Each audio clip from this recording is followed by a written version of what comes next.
예수님께서 배를 타고 맞은편 쪽으로 다시 건너오셨습니다. 그러자 많은 사람들이 예수님 주위에 몰려들었습니다. 예수님께서 호숫가에 계셨습니다.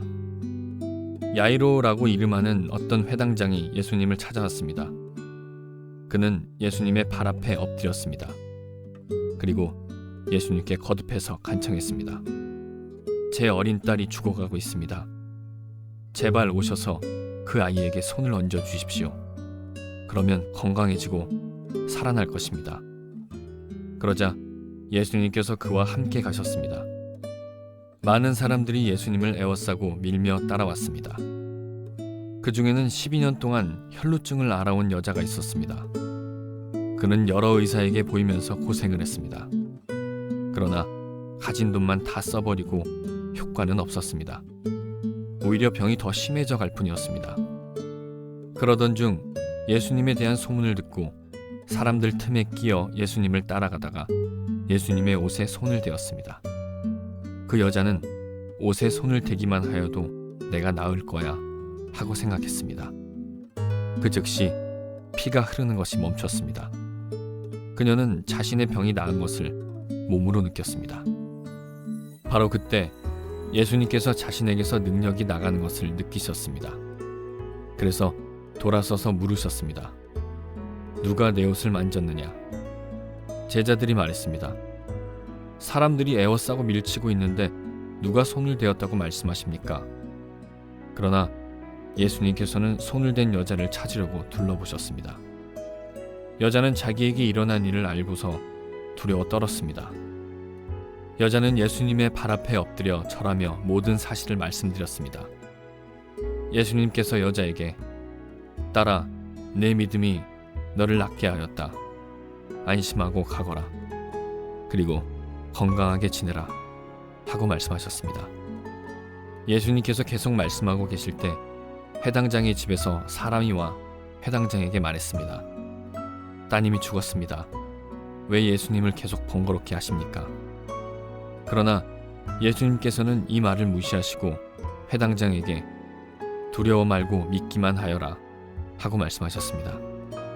예수님께서는 베드로와 야고보 그리고 야고보의 동생인 요한 외에는 아무도 따라오지 못하도록 하셨습니다. 그들이 회당장의 집에 도착해 보니 몹시 소란스러웠습니다. 많은 사람들이 크게 소리를 내며 울고 있었습니다.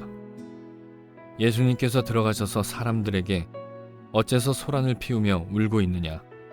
이 아이는 죽은 것이 아니라 자는 것이다 라고 말씀하셨습니다. 사람들은 예수님을 비웃었습니다. 예수님께서는 사람들을 모두 내보내시고 아이의 부모와 제자들과 함께 아이가 있는 방으로 들어가셨습니다. 그리고 아이의 손을 붙잡고 달리다굼이라고 말씀하셨는데 이는 번역하면 어린 소녀야 일어나라는 뜻입니다. 그러자 12살 된 소녀는 즉시 일어나 걷기 시작했습니다. 이것을 보고 사람들은 놀랐습니다. 예수님께서 아무에게도 이 일을 알리지 말라고 엄하게 말씀하셨습니다. 그리고 아이에게 먹을 것을 주라고 말씀하셨습니다. 네, 우리 가슴에 손을 얹고 우리 신앙을 고백하고 말씀을 듣겠습니다. 제가 먼저 고백하겠습니다. 하나님은 나를 사랑하십니다. 나는 그 사랑 안에 있습니다. 하나님은 오늘 나에게 말씀하실 것입니다. 그 말씀에 능력이 있습니다. 그 말씀에 생명이 있습니다. 나의 마음을 하나님께 열겠습니다. 나의 생각을 예수님께 집중하겠습니다. 들은 만큼 변합니다. 들은 만큼 행복해집니다.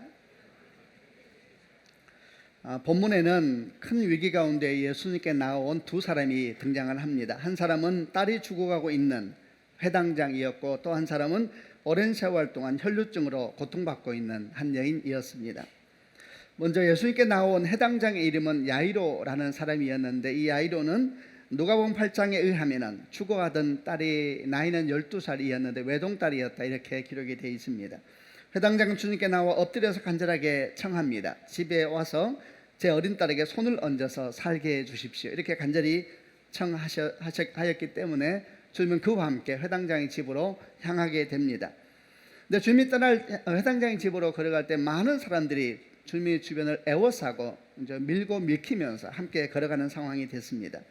근데 예수님께서 이렇게 많은 사람과 함께 걸어가고 있는 중에 그 사람들 중에 어떤 사람이 끼어 있었냐 하면은 12년 동안 혈루증을 앓고 있었던 아주 비참하고 부정한 여인이 한 명이 끼어 있었습니다. 혈루증은 만성 자궁 출혈입니다. 피가 멈추지 않는 병이었기 때문에 율법은 이 병에 걸린 사람을 부정하다 이렇게 여겼습니다.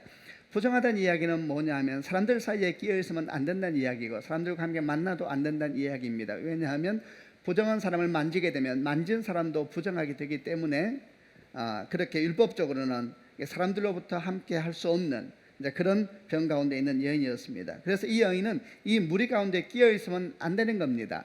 또 이렇게 많은 사람이 밀리면서 걸어가는 상황이었으니까 만약 그 많은 사람들이 그 가운데 그런 부정한 여인이 끼어 있다는 사실을 알았으면 경악을 금치 못했겠죠. 그러나 이 여인은 그 사람들 사이에 끼어서 예수님께 가까이 갔습니다. 왜냐하면 여인에게 믿음이 있었기 때문입니다. 그 믿음은 뭐냐 하면 예수님의 옷에 손을 대기만 해도 내 병은 나을 거다라는 믿음이었습니다. 그래서 사람들 사이에 끼어서라도 예수님에게 다가갔고 마침내는 손을 뻗어서 예수님의 옷깃을 만질 수 있게 됐습니다. 그러자 즉시 피가 멈췄습니다. 대단히 놀라운 회복의 역사가 일어나게 된 겁니다. 근데 그렇게 회복의 역사가 일어났을 때 주님께서 걸음을 멈추시고 주변을 돌아보시면서 이렇게 물으셨습니다. 누가 나를 만졌느냐? 이렇게 물으신 겁니다. 그러자 베드로가 말하기를 선생님, 이렇게 많은 사람들이 선생님을 에워싸고 밀어대고 있습니다. 베드로가 생각하기를 이렇게 많은 사람이 선생님을 에워싸고 밀어대고 있으니 선생님 옷깃에 스친 사람이 한두 명이겠습니까? 아마 이런 의미일 겁니다. 그리고 이 말이 참으로 맞는 말이기도 하지요. 그러나 주님께서 말씀하십니다. 아니다, 누군가 나를 만졌다 이렇게 말씀을 하자 이 여인이 두려워 떨면서 예수님께 엎드려서 주님께 옷을 댄 이유와 그리고 자기가 낳은 사실을 모든 사람 앞에서 다 말을 했습니다. 여인이 두려웠던 이유는 아마 부정한 사람으로서 무리들 가운데 끼어 있었고 또 부정한 사람으로서 예수의 옷을 만진 것에 대한 두려움 때문이기도 했을 것이고 동시에 주님의 옷을 만지자마자 한순간에 몸이 나아버리는 놀라운 능력에 대한 두려움 때문이기도 했을 겁니다. 어쨌든 여인은 두려워 떨면서 주님 앞에 이 모든 상황을 다 설명을 했습니다. 그러자 주님께서 말씀하시기를 따라 네 믿음이 너를 낫게 하였다. 평안히 가거라. 얼마나 기쁜 일이 발생한 겁니까? 근데 바로 이 순간에 거의 동시적으로 아주 당황스러운 일이 하나 생기는데 이런 일들이 펼쳐지고 있고 주님께서 말씀하시는 그 순간에 회당장의 집에서 사람이 도착한 겁니다. 그리고 이 사람이 회당장에게 또 함께 있는 예수님에게도 그 말씀이 들렸겠죠. 회당장에게 뭐라고 이야기를 하냐면 따님이 죽었습니다. 이제 더 이상 선생님을 번거롭게 하지 마셔도 됩니다. 이렇게 이야기를 한 겁니다. 주님이 지체하고 있는 그 시간에 회당장의 딸이 죽은 겁니다. 이런 복합적인 상황 속에서 이 여인은 또 얼마나 당황스러웠을까. 그리고 지체하고 있는 예수님을 바라보면서 그리고 마침내 자기 딸이 죽었다는 소식을 들은 회당장의 마음은 어떠했을까. 이런 당황스러운 상황이 펼쳐집니다. 그러나 주님은 그 말을 듣고 전혀 놀라지 않으시고 회당장이 말씀하시기를 두려워하지 말고 믿기만 하라 이러면서 계속해서 회당장의 집으로 갔습니다. 회당장의 집에 도착했을 때 많은 사람들은 통곡을 하면서 울고 있었습니다. 주님은 그들에게 말씀하시기를 울음을 그치라. 죽은 것이 아니라 이 아이는 자고 있다. 사람들은 물론 비웃었습니다. 그러나 주님은 모든 사람들 다 내보내시고 아이의 부모와 제자들만 제자들과 함께 아이의 방에 들어가서 이미 죽어 누워있는 아이를 향하여 달리다 굼, 아이야 일어나라 라는 외침이죠. 이렇게 말씀하시자 놀랍게도 아이가 즉시 일어나 걸었다. 그리고 주님은 이 아이에게 먹을 것을 주라고 말씀하신 내용까지 오늘 본문이 구성이 되어 있습니다. 오늘 말씀은 한 사건 안에 또 다른 사건이 나오는 아주 복합적인 구조로 되어 있습니다. 두 사건은 전혀 다른 배경을 가지고 있으면서도 왠지 모르게 연결되어 있고 또한 묘한 긴장감을 주기도 하는 이런 상황이 펼쳐지고 있습니다. 또 한편으로 두 사건은 두 믿음의 충돌로도 나타나고 있습니다. 회당장 야이로의 믿음과 혈루증 여인의 믿음이 서로 충돌하고 있는 것이죠. 그리고 그 한가운데 우리 주님이 서 계십니다. 주님께서는 이런 믿음의 충돌 가운데 또는 동시에 일어나고 있는 두 사건 가운데서 어떻게 반응하시는가 저희가 주목을 해 보려고 합니다. 먼저 이 말씀을 보면서 주목하려는 것은 주님의 움직이심에 대한 부분을 먼저 주목해 보려고 합니다. 저희는 지금 마가복음 5장 뒷부분 말씀을 묵상하고 있는데 4장과 5장 말씀은 사실 연이어져 있는 이틀 동안의 일을 기록하고 있습니다. 4장 앞부분을 보게 되면 오늘 사건이 일어난 바로 그 전날 있었던 사건부터 쭉 기록이 되는데 내용을 한번 제가 설명해 드리려고 합니다. 여러분이 함께 4장과 5장에 있는 말씀을 제가 설명할 때 함께 들으면서 예수님의 움직이심에 대해서 여러분 공간적인 상상을 하면서 한번 말씀을 들어보시길 바랍니다. 먼저 마가복음 4장에 의하면 전날, 이 사건 전날 주님은 갈릴리 바닷가에 계셨습니다. 그리고 수많은 사람들이 예수님의 말씀을 듣고 있었습니다. 그때 주님은 갈릴리 바닷가에서 하나님의 나라에 대해서 설명을 해 주십니다. 씨 뿌리는 비유에서부터 겨자씨 비유에 이르기까지 주님은 배에 앉으셔서 말씀을 하고 사람들은 갈릴리 호숫가에 앉아서 엄청나게 많은 사람들이죠. 그리고 갈릴리 호수의 바람이 주님의 말씀을 전하여서 사람들이 귀에 날라다 주었을 겁니다. 이렇게 하루 종일 말씀 사역이 이루어졌습니다. 그러다가 저녁이 되자 주님께서 제자들에게 호수 건너편으로 가자라고 말씀하시면서 그 배를 타고 그대로 호수 건너편으로 향하게 되는데 건너편은 거라사 지방이 있는 곳이었습니다. 그런데 건너편으로 가는 중에 커다란 풍랑을 만나게 되고 그리고 죽을 것 같은 상황에 처한 제자들은 배 뒤편에 누워 주무시고 계시는 주님을 깨우면서 살려달라고 우리를 돌아봐달라고 이렇게 요청을 했을 때에 주님께서 일어나셔서 바람을 꾸짖고 파도를 잔잔하게 하셨습니다. 그리고 놀랍게도 바람은 그치고 파도는 잠잠해졌습니다. 이렇게 이제 그 밤에 배가 계속 걸어서 마침내 늦은 밤이 되었을 때에 호수 반대편인 거라사 지방에 도착했습니다. 거라사 지방에 도착하자 주님과 제자들을 기다리고 있는 사람이 있었는데 그 사람은 군대 귀신 들린 사람이었습니다. 그는 무덤 안에서 거하면서 산과 들을 돌아다니면서 소리를 지르고 몸으로 돌로 자기 몸을 상하게 하는 지극히 비참하고 아주 불쌍한 사람이었습니다. 주님께서는 그 밤에 그를 만나기 위해서 폭풍을 헤치면서 건너편으로 가신 겁니다. 이 비참한 사람은 주님을 만나게 되면서 악한 영이 따라갔고 마침내 지극히 정상적인 사람으로 돌아가게 됐습니다. 그런데 이 사람이 치유되는 과정에서 재산에 손실을 입은 사람이 있었는데 그들은 돼지떼의 주인이었죠. 그들의 요청에 의해서 주님은 다시 그 밤에 다시 건너편으로 돌아가셔야만 됐습니다. 그래서 주님은 다시 그 밤에 갈릴리 호수를 건너서 원래 있는 쪽으로 돌아오게 되어서 이 건너편에 도착하게 되었을 때가 아마도 새벽쯤이 아니었을까 이렇게 상황은 전개되고 있었습니다. 그리고 새벽이나 아침 무렵이 되었을 때 주님은 다시 원래 있던 유대 땅에 도착하게 되었고 그러면서부터 마가복음 5장 오늘 말씀이 시작이 됩니다. 주님께서 도착하셔서 얼마나 되었는지 몰라도 곧 사람들에게 소문이 퍼지기 시작합니다. 예수께서 다시 오셨다라는 소문이 퍼지게 된 거겠죠. 그래서 수많은 사람들이 다시 막 모여들었습니다. 그리고 그 사람들 가운데 오늘 우리가 만나는 한 사람인 야이로라고 하는 회장당도 끼어 있었고 그는 예수 앞에 와서 무릎을 꿇고 12살 된 딸이 죽어가고 있음을 이야기하면서 간곡하게 자기 집으로 와달라고 요청을 하자 다시 주님은 또 일어나십니다. 그리고 또 움직이십니다. 그리고 회당장의 집을 향해서 걸어가고 있는 중간에 한 여자가 또 끼어듭니다. 12년 혈루증 걸린 여인이었죠. 주님은 다시 멈추십니다.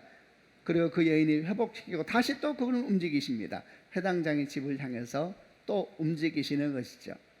그리고 회당장의 집에서 이제 죽어가고 있는 이미 죽은 소녀를 향하여 달리다고 일어나라 이렇게 말씀하시고 소녀는 치유됐습니다. 그리고 어떻게 됐을까요? 다시 또 주님은 움직이십니다. 자, 여러분 제가 마가복음 4장 5장에 있는 아주 짧은 이틀 동안에 있었던 주님의 어떠하심에 대해서 특별히 움직임에 대해서 주목하면서 사건들을 쭉 여러분에게 설명을 드렸습니다. 어떤 느낌이 듭니까? 갈릴리 호숫가에서 호수 한가운데로 또 갈릴리 호수 한가운데를 지나서 거라사 지방 이방인의 땅으로 이방인의 땅에서 다시 갈릴리 호수 이쪽으로 다시 회당장의 집을 향하여서 다시 길가에서 멈춰선 주님 다시 회당장의 집을 향하여서 이렇게 이런 주님의 모습을 보면서 어떤 생각이 드십니까? 이런 주님의 모습에서 우리는 무엇을 느끼는가? 또 이런 주님의 움직이심이 오늘 우리의 삶에는 어떤 의미가 있는가 생각을 해보았습니다. 이렇게 주님의 모습을 묵상하다 보면 마치 뭐와 같다라는 생각이 들었냐면 물결과 같구나 생각이 들었습니다. 끊임없이 흐르고 계십니다. 목마른 사람들이 있는 곳이라면 그분은 멈추지 않으십니다. 지친 사람들, 상한 사람들, 병든 사람들, 외로운 사람들, 절망한 사람들, 그들이 있는 곳이라면 그들이 있는 곳은 낮고 굴곡지고 어두운 곳이지요. 낮은 곳을 향하여, 절망한 곳을 향하여서 슬픈 자를 향하여 끊임없이 움직이시는 물결처럼 움직이고 계시는 분이 주님이십니다. 호숫가의 수많은 사람들로부터 소수의 제자들이 이르기까지, 그리고 갈릴리 한쪽에 있는 유대인으로부터 반대쪽에 있는 이방인에 이르기까지, 그리고 아주 사회적으로 지체가 높은 회당장으로부터 정말 가까이 해서도 안 되는 부정한 여인이고 비참한 여인은 혈류증 여인에 이르기까지 그분은 계속해서 움직이고 또 흘러가고 계십니다. 여러분, 이분이 여러분과 저가 나의 주님으로 고백하고 있는 예수 그리스도이십니다.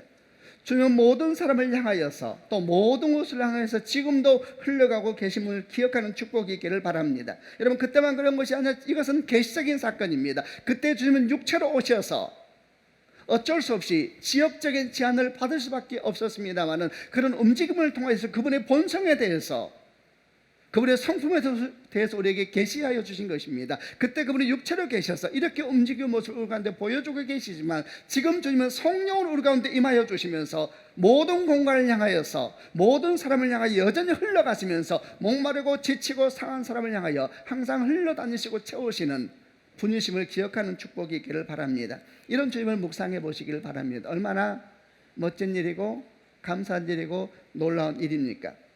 주님은 지금도 우리 안에 계시고 또한 우리 사이에서 거닐고 계시는 분이십니다. 아멘이죠. 주님은 지금도 우리 안에 계시고 목마르고 가난한 우리 안에 계실 뿐만 아니라 또한 우리 사이에서 거닐고 계십니다. 요한복음 7장 37절과 38절에 유명한 말씀이 하나 있습니다. 누구든지 목마르거든 내게로 와서 마시라. 나를 믿는 자는 성경의 이름같이 그 배에서 생수강이 흘러나리라. 이렇게 주님께서 말씀하셨습니다. 누구든지 목마르거든 내게로 와서 마시라. 하나님의 말씀이고 약속이기도 하죠. 무슨 약속을 주셨습니까? 그러면 성경의 이름같이 그 배에서 생수강이 흘러나리라 이랬습니다. 이건 약속이지요. 그런데 사실 이 약속이 약속되기 위해서는 한 가지 전제 조건이 있습니다. 그것은 뭡니까? 항상 주님이 우리와 함께 계시겠다는 전제 조건이죠. 만약에 주님께서 우리와 항상 함께 계시지 아니한다면 우리가 목마르더라도 그분을 찾기 위해서 어디에 계신지 알 수 없기 때문에 찾기 위해서 시간을 다 허비하고 말 겁니다. 목마르건 내게로 와서 마시라. 이 말은 항상 나는 네 곁에 있을 것이다. 내게로 와서 마시라. 네가 목마르고 주를 구하기만 한다면 항상 주님은 네 옆에서 너희 생수가 될 것이고 너 인생의 시원한 바람이 될 것이고 네 인생의 치유가 될 것이고 네 인생의 생명이 될 것이다 라는 약속이죠. 항상 나는 네 옆에 있을 것이다 이렇게 말씀하시고 약속하신 겁니다. 마태복음 1장 23절 말씀에 보라 처녀가 잉태하여 아들을 낳을 것이요 그 이름을 임마누엘이라 하리라. 이름은 본성이요 본질을 말하는 겁니다. 그 이름을 임마누엘이라 하리라. 이를 번역한즉 하나님이 우리와 함께 계시다 함이라. 마태복음 28장 20절 말씀에 볼지어다 내가 세상 끝날까지 너와 항상 함께 있을 것이다. 시작도 그러하였고 끝도 그랬습니다. 마태복음 18장 20절 말씀에 두세 사람이 내 이름으로 모인 것에는 나도 그들 중에 있느니라. 여러분, 이것이 믿음입니다. 그리고 이것을 알고 살아가는 것이 신앙이죠. 축복합니다. 이 일이 우리 가운데 이루어지는 축복이 있기를 바랍니다. 주님은 항상 우리 안에 계시고 우리 주변을 거닐고 계십니다. 믿음으로 받으시길 바랍니다. 이 사실을 알고 살아가는 것이 아주 중요합니다. 그러나 사실 우리는 삶에 너무 바쁩니다. 매일매일 정신없이 살아갑니다. 우리는 앞을 보고 달려가느라고 좌우에 뭐가 있는지도 보지 못할 만큼 여유 없는 시간을 보내고 있습니다. 그래서 어떤 일이 생기고 있는가? 우리 안에 계신 예수 그리스도, 우리 주변에 계신 예수님에 대한 것을 인식하지 못하면서 시간을 보낼 때가 너무 많습니다. 그러면 어떤 일이 생기게 되는가? 그러면은 주께서 거닐고 계시는 마가복음 4장 5장 한가운데 있었던 폭풍우가 치는 뱃속에 있었던 제자들의 모습 같은 상황이 우리에게 일어나게 되는 겁니다. 잘 기억하실 겁니다. 죽을 것 같은 폭풍 속에서 배 뒤에서 주무시던 주님을 깨웠던 제자들의 사건을 기억하실 겁니다. 아마 처음에 폭풍이 왔을 때 제자들은 주님이 배 안에 있다는 것을 아예 생각지 않았거나 아니면은 배 안에 계시다는 것을 그렇게 중요하게 여기지 않았던 것 같습니다. 왜냐하면 바다는 내가 전문가니까 생각했겠지요. 자기 힘과 능력으로 그 폭풍을 이기려고 했습니다. 그래서 어떻게 됐습니까? 죽을 것 같은 상황에 처하게 됐죠. 그때 다행스럽게도 제자들은 자기 배에 예수께서 계시다는 사실을 기억하고 그분을 깨워서 도움을 요청했습니다. 그리고 주님이 일어나셔서 바람과 바다를 잔잔하게 하셨고 마침내 그 배는 원하는 곳으로 흘러가서 도착할 수 있게 됐습니다. 주님이 항상 우리 가운데 계신다는 것과 이 일이 내 인생에, 내 신앙이 아주 소중하다는 것을 인식하고 있는 사람은, 우리의 삶은 결코 홀로 있는 인생이 아니라 주님과 함께 걸어가는 인생이 될 줄로 믿습니다. 나 혼자 걸어가면 세상의 파도와 폭풍이 나를 휩쓸어 버리게 되겠지만은, 그러나 주와 함께 걸어가면 오히려 세상의 폭풍과 파도는 내 인생의 디딤돌이 될 것이고, 나는 능히 그 폭풍과 파도를 이기고 소망의 항구에 도착하게 될 줄로 믿습니다. 주님이 내 안에 계시다는 것과 지금도 내 인생 주변에서 우리 사회에서 거닐고 계시다는 이 영원한 하나님의 진리를 잊지 않기 위해서 우리는 어떻게 해야 될 것인가? 이걸 잊지 않고 사는 것이 신앙이잖아요. 어떻게 해야지 우리가 이 사실을 항상 인식하며 살아갈 수가 있을까? 사실 아주 단순한 신앙의 원리가 여기에 적용됩니다. 열심히 기도하고 주의 말씀을 묵상하며 그리고 형제를 사랑하고 지치고 가난한 자를 위로할 줄 아는 삶을 살아갈 때에 사실 이 사실 날마다 우리 가운데 인식되는 겁니다. 여러분, 기도는 무엇인가? 기도는 우리 안에 충만하게 계신 하나님을 느끼게 하는 행위이죠. 기도는 잠시 바쁜 세상에서 눈을 감고 주 앞에 1:1로 서는 시간입니다. 그래서 기도할 때 우리가 왜 눈을 감습니까? 세상을 바라보는 우리의 생각과 시야를 멈추고 주님을 주목하기로 결정하는 거잖아요. 성경에서 말씀한 것처럼 주님은 우리 안에 충만하게 계십니다. 그러나 우리 눈과 귀와 우리 모든 감각이 바깥만 향해 있는 인생을 산다면 아무리 주님께서 충만하게 계시더라도 그게 아무로도 나하고는 관계가 없게 될 겁니다. 그러나 내가 기도함으로 주 앞에 침묵하기도 하고, 그리고 어떤 기도의 간구의 제목이 없다 할지라도 주를 생각함으로 눈을 감고 호흡하고, 이럴 때 우리는 뭘 의식하게 되냐 하면은 내 안에 계신 예수 그리스도 충만한 주님을 의식할 수가 있게 되는 것이죠. 기도는 사실 내 안에 계신 주님을 바라보는 영적 행위 중에 하나이지 않습니까? 말씀도 마찬가지입니다. 우리는 말씀을 가까이 함으로써 우리와 항상 함께 계신 하나님을 경험하게 됩니다. 여러분, 성령의 인도를 구하면서 가난하고 겸손한 마음으로 주의 말씀을 묵상할 때에 우리 인생에, 우리 삶에는 어떤 일이 생깁니까? 또 가난하고 겸손한 마음으로 주의 성령을 의지하면서 말씀을 공부하고 말씀을 읽을 때에 또 우리 삶에 어떤 일이 생깁니까? 그럴 때 말씀은 하나님의 손길이 되어 우리를 감싸고, 그리고 하나님의 호흡이 되어서 우리를 이끌어 가십니다. 그때 말씀은 문자가 되어, 문자를 넘어서 능력이 되어서 우리 가운데 임하시고 회복이 되어서 우리 삶을 고치십니다. 그때 우리 영혼은 살아나고 우리 영혼은 회복되고 치유됩니다. 다윗이 이런 고백을 한 적이 있었습니다. 주의 말씀은 순금보다 귀하고 꿀보다 달고 송이꿀보다 더 답니다. 분명히 다윗은 말씀 속에 있는 하나님의 임재, 가난하고 겸손한 마음으로 주의 말씀을 묵상하며 그 말씀을 통하여 주의 음성을 들으려고 하는 마음으로 다가갔을 때 그 말씀은 주의 손길이 되고 주의 호흡이 되어서 그를 덮은 겁니다. 이렇게 말씀을 가까이 하는 자에게 주님의 운행하심이 경험되는 겁니다. 마지막으로 형제를 사랑하고 지치고 병든 사람을 향하여 마음을 열 때에 그때 우리 안에 계시고 우리 사이에 운행하시는 하나님을 경험할 수가 있습니다. 주께서 말씀하시기를 가장 작은 자에게 한 것이 곧 내게 한 것이라 그랬습니다. 작은 자를 향한 사랑과 섬김, 헌신 속에서 우리는 형제와 형제 사이에 있는 하나님, 그 공간 사이에서 일하시는 하나님을 만나게 되는 것이죠. 주님은 지금도 우리 안에 계시고 우리 사이에서 거닐고 계십니다. 여러분, 축복합니다. 이 주님이 인식되어지고 느껴지고 이 주님과 함께 걸어가는 믿음의 삶이 되기를 주님의 이름으로 축원합니다. 그러면 우리가 이길 수 있습니다. 파도가 폭풍이 쳐도 주와 함께 있으면 능히 그 일을 지나서 소망의 항구에 닻을 내리게 될 줄로 믿습니다. 이렇게 주님께서 움직이시는 것을 주목하면서 또 하나 주목하는 것은 뭐냐 하면은, 주님께서 운행하실 때 주님을 향해 많은 사람들이 다가왔습니다. 근데 그 주님을 향해 다가온 사람들이 주님을 향해서 느끼는 마음들을 생각해 봤습니다. 여러분, 주님을 만난 모든 사람들은 주님께 나아갈 때에 어떤 장벽도 어떤 불편함도 느끼지 않고 있다는 느낌을 들었습니다. 주님은 누구든지 죽게 오실 때 거절하지 않으셨죠. 그분은 또 모든 사람을 향해서 흘러가셨습니다. 그러나 동시에 주님이 거절하지 않으시지만 동시에 주님께 다가오는 그 사람도 주님께 다가갈 때 어떤 장벽도 안 느꼈다는 것이 중요합니다. 어떤 장벽도, 그분에게 다가갈 때 어떤 불편한 마음도 안 들게 하는 분이 주님이셨습니다. 여러분, 사람은 은연중에 모두 다 장벽을 만듭니다.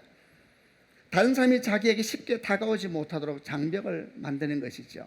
아마 이런 장벽을 만드는 마음의 생각 중에는 자신과 좀 격이 맞는 사람, 자기하고 좀 대화가 될 만한 사람, 자기하고 좀 어울리는 사람하고 만나려고 하는 이런 마음이 있는지도 모르겠습니다. 그리고 세상은 그런 만남 또는 그런 모임을 그 사람의 사회적 수준을 의미한다고 생각을 합니다. 그래서 사람들은 이런 마음이 있어서 눈빛으로 또는 분위기로, 언어로 장벽을 만드는 겁니다. 사실 눈빛으로, 분위기로, 언어로만 장벽을 만드는 것이 아니라 많은 사람들은 실제적인 장벽을 만들어서 아무나 못 들어오게 하는 그런 공동체를 만들고 그 공동체에 있음으로 말미암아 평안을 누린다든지 또는 자기됨을 확인하려고 하는 모습들을 보여주는데, 오늘 주님은 전혀 그렇지 않습니다. 여러분, 주님은 전혀 그렇지 않습니다. 주님은 어떤 분이신가? 왠지 접근하기 어려운 범상치 않은 분이 아니라 다가가고 싶은 분, 가서 이야기 나누고 싶은 분, 왠지 같이 있고 싶은 분, 이런 분으로 주님은 성경 가운데 계시되고 있습니다. 그분이 모두에게 흘러가실 뿐만 아니라 그분을 만나는 모든 사람들은 주님을 향하여서 어떤 장벽도 느껴지지 않는, 그분의 눈빛과 그분의 분위기와 그분의 언어와 그분의 행동 속에서 어떤 장벽도 느껴지지 않는, 내가 항상 가면 나를 받아줄 것 같은 사람, 항상 나를 환영해 줄 것 같은 그런 분으로 성경 가운데 계시가 되고 있는 겁니다. 그러다 성경을 보다 보니까 삭개오 같은 사람, 이런 주님을 알았기 때문에 그 나이에 뽕남에 올라가서라도 주님을 보기를 원하였고, 그리고 오늘 성경에 나온 12년 혈루증 앓았던 여인은 많은 사람을 해치고 나가면서도 주의 옷깃을 만지기 원하였고, 누가복음 18장에는 나면서 소경된 사람이 나오는데요, 이 사람이 예수가 등장할 때 다윗 자손 예수여 나를 불쌍히 여기소서 외쳤습니다. 그때 제자들이 입 다물으라 그랬지요. 그러나 소경은 계속 외칩니다. 왜 외칩니까? 이해할 수가 없지만 소경은 느꼈는 것 같아요. 저분은 나를 받아준다. 사람들은 장벽을 만들지만 저분은 나를 받아준다. 내 외침을 들어주실 분이라는 것을 느낀 것 같아요. 이분이 주님이시죠. 이렇게 묵상을 하면서 그냥 저에 대한 생각을 해보았습니다. 나는 어떤 사람이 되고 싶은가? 다른 사람이 함부로 접근할 수 없는 범상치 않은 사람이 되고 싶은가?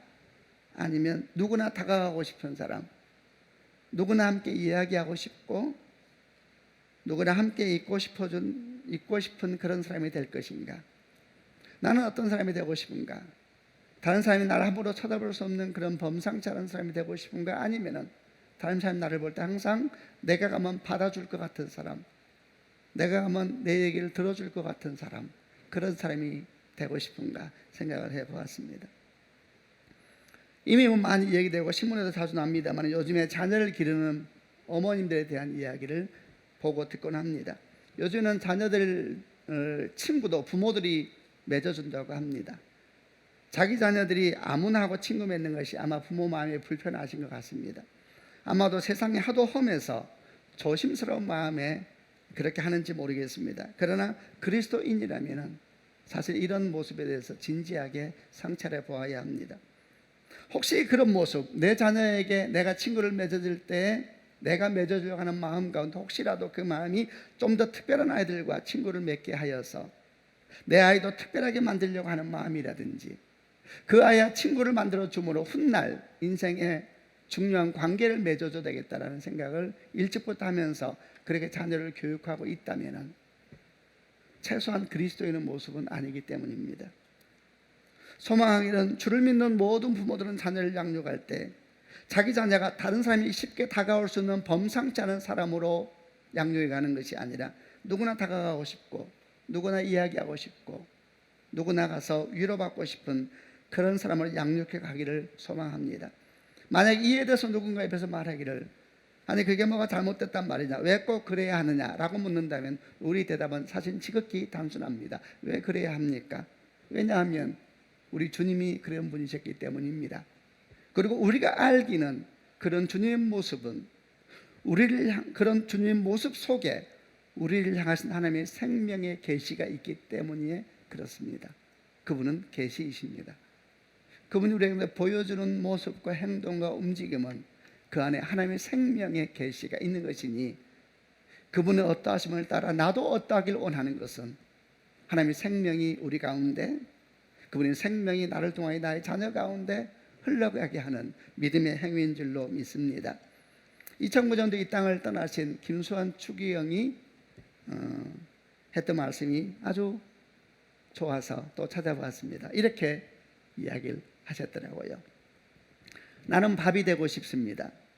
그래서 길가에서 추운 사람들, 지친 사람들, 상한 사람들이 와서 먹고 힘을 내면 좋겠습니다. 사람들은 만만한 사람을 넌 내 밥이야 라고 말하는데 나는 그런 사람이 되고 싶습니다. 너무 멋지지 않아요? 다시 읽어볼까요? 나는 밥이 되고 싶습니다. 그래서 길가에서 추운 사람들, 지친 사람들, 상한 사람들이 와서 먹고 힘을 내면 좋겠습니다. 사람들은 만만한 사람을 넌 내 밥이야 하고 말하는데 나는 그런 사람 되고 싶습니다.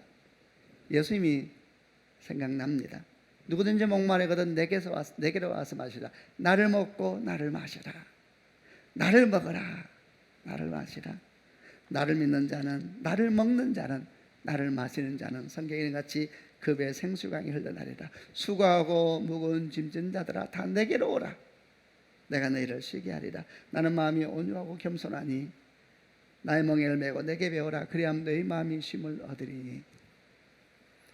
왠지 모르게 다가가기 어려운 범상치 않은 사람이 아니라 왠지 모르게 다가가고 싶고 왠지 모르게 말을 걸고 싶고 왠지 모르게 함께 있는 사람이 되고 싶은 그런 사람이 되는 축복이 있기를 주님의 이름으로 축원합니다. 여러분, 개인만 그런 것이 아니라 교회도 그래야 합니다.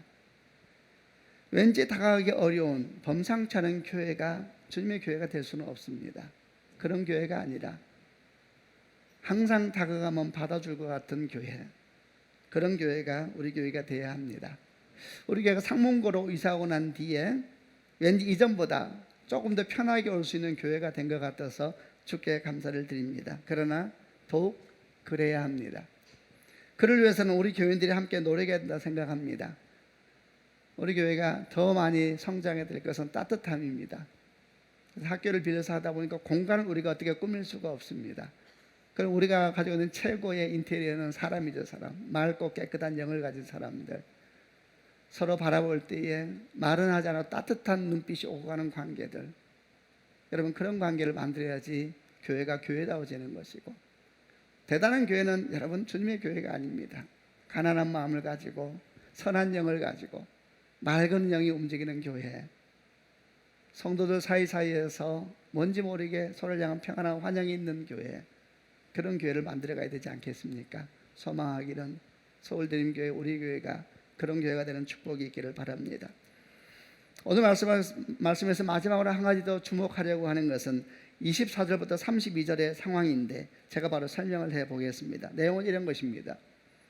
주님께서 회당장의 집으로 향하여 가실 때에 성경은 그 상황을 설명하기를 수많은 사람이 따라가면서 밀치고 밀렸다 그랬습니다. 상상을 해보시길 바랍니다. 이렇게 밀치고 밀리면서 막 사람들이 밀려가는 겁니다. 그런데 그 사람 가운데 한 여자가 있었고 그 여자가 예수님의 옷깃을 만졌다 그랬습니다. 그러자 주님께서 멈추어 서서, 그러자 모두 다 멈췄겠죠. 서서 주변을 보고 말씀하시기를 누가 내 옷을 만졌느냐 이렇게 말씀하시자 베드로가 이렇게 대답했습니다. 주님, 그게 무슨 말입니까? 이렇게 많은 사람이 애워싸서 서로 밀어대고 있는데 누가 주의 몸에 손을 댔단 말입니까? 베드로의 말처럼 주님의 옷깃을 스친 사람이 얼마나 많았겠습니까? 그런데 왜 주님은 자신의 옷깃을 만진 한 사람이 있다라고 이야기를 했을까요? 왜냐하면 옷깃을 스치는 것과 옷깃을 만지는 것은 다른 것이거든요. 여러분, 오늘 본문에 있는 사건처럼 예수님의 옷을 스쳐가는 사람은 얼마나 많은지 모릅니다. 그러나 옷을 만지는 사람은 아주 소수에 불과할 뿐입니다. 주의 생명의 능력을 경험하는 사람들은 옷깃을 스치는 사람은 아닙니다. 옷깃을 만지는 그 사람만이 주의 생명을 경험하게 될 줄로 믿습니다. 스친다는 것과 만진다는 것의 차이가 무엇일까? 주님께서는 뒤에 이 여인에 대해서 말씀하셨습니다. 이 여인에 대해서 말씀하시길 따라 네 믿음이 너를 구원했다 이러면서 이 여인이 믿음이 있게 있는 여인이다 그랬습니다. 여러분, 믿음을 가지고 주의 옷깃을 만지는 것이죠. 결국 스치는 자와 만지는 자의 차이는 뭐냐? 믿음의 문제인 것입니다. 여러분, 스치는 사람도 열심히 탁월합니다. 지금 밀려가는 무리들을 보십시오. 엄청나게 많습니다. 이들의 믿음 대단합니다. 옛날 생각났습니다. 옛날 부흥회 하면은 앞자리 차지하려고 그때 그랬습니다. 침 튀기는 거리가 은혜의 열심으로 한다면은 누가 그들을 보다 더 하겠습니까? 밀치면서 밀려가는 예수 주변에 서려고 하는 사람들, 그러나 그들은 다 스치는 사람들이었습니다. 한 사람만이 그 옷깃을 만졌습니다. 성도 여러분, 우리는 결코 스치는 인생이 되면 안 됩니다. 아멘 하십시오. 어찌하든지 참된 믿음을 가지고, 믿음이 뭡니까? 여인의 믿음은 저분의 옷깃만 만져도 내 인생은 변한다. 저분 만나면 내 인생 변한다. 저분은 나의 하나님이시다. 저분은 그리스도이시다. 저분이 생명이시다. 저분이 창조주이시다. 이 믿음이 여인에게 있었던 겁니다. 사실 믿음의 현장은 항상 이 두 가지 갈등이 공존하고 있습니다. 우리가 지금 주목하고 있는 마가복음 4장과 5장만 보아도 이렇게 스치는 자와 만지는 자는 계속해서 대비돼서 나타납니다. 마가복음 4장 앞부분에서 갈릴리 바닷가에서 하나님의 나라를 비유로 설명하시면서 씨 뿌리는 비유를 할 때도 나타났습니다. 수많은 사람의 말씀을 들었지만 그 말씀 때문에 고민하고 주께 나와서 질문했던 사람은 소수의 사람들이었습니다. 수많은 사람은 듣고 다 자기 자리로 돌아갔습니다. 여러분, 구별되는 겁니다. 스치는 자와 만지는 자가 누구인지. 거라사 지방 이야기도, 거라사 군대에 계신 들리는 사람도 마찬가지입니다. 비참한 사람이었습니다. 사람이 아니었죠. 근데 그가 나왔을 때 돼지떼의 주인들은 정상적으로 보였습니다. 그러나 돼지떼의 주인들은 예수에게 말하죠. 떠나달라고. 여러분, 벌써 스치는 자와 만지는 자는 나타나는 것입니다. 오늘 본문도 마찬가지입니다. 얼마나 많은 사람이 예수 주변을 스쳤습니다. 그러나 만지는 사람은 한 사람이었습니다. 많은 사람은 스칩니다. 소수만이 만집니다. 그래서 주님께서 말씀하시길 우리에게 뭐라고 하셨습니까? 마가복음 7장 13절 이하에 좁은 문으로 들어가라. 멸망으로 가는 문은 넓고 그 길이 쉬워 많은 사람들이 그곳에 들어간다. 그러나 생명으로 가는 문은 작고 그 길이 매우 좁아 그것을 찾는 사람은 적다 그랬습니다. 이건 다 믿는 자에게 한 말씀인 거 아시지요? 좁은 문으로 들어가라. 예수를 따르는 수많은 함성들이 있습니다. 수많은 외침들이 있습니다. 그러나 대부분의 사람들은 스치는 믿음만 가지고 있습니다. 그러나 우리들은 어찌하든지 주 연청 가운데 힘을 다하여 주님을 따라가서 스치는 것으로 끝나지 아니하고 그의 손을, 그의 옷을 만지고 그분의 살을 먹고 피를 마시는, 나는 죽고 그분만이 살아나는 그런 인생으로 이 땅을 살아가는 하나님의 사람이 되길 주님의 이름으로 축원합니다. 이제 말씀을 마무리해 보겠습니다. 두 믿음이 충돌하고 있습니다. 두 목마름이 부딪히고 있습니다. 모든 사람이 주목과 존경을 받고 있는 회당장 야이로의 보석 같은 딸과 10여 년 동안 혈육종을 알아온 비참하고 부정한, 사람들이 가까이 하고 싶지도 않은 한 여인의 목마름과 믿음이 서로 부딪히고 있습니다. 두 믿음은 예수 안에서 만나고 있습니다. 그리고 생명의 회복이 일어나죠. 사회적 배경은 중요하지 않습니다. 세상이 말하는 그 사람에 대한 평가도 중요하지 않습니다. 중요한 것은 그들 모두 다 주님이 필요한 사람들입니다. 우리에게 필요한 눈은 뭡니까? 그의 사회적 지위도 아니고 세상의 평가도 아닙니다. 그는 다 주가 필요한 사람입니다. 중요한 것은 주님을 만나는 것입니다. 그리고 항상 기억해야 될 것은 그 주님은 지금도 우리 사이를 거닐고 계시다는 겁니다. 우리가 스치지 말고 그분의 옷깃을 만질 수만 있다면 오늘의 사건 우리 사건이 되고 우리 회복과 능력이 되게 될 줄로 믿습니다. 그런 축복이 여러분 가운데 있기를 주님의 이름으로 축원합니다. 아멘. 기도하십시다.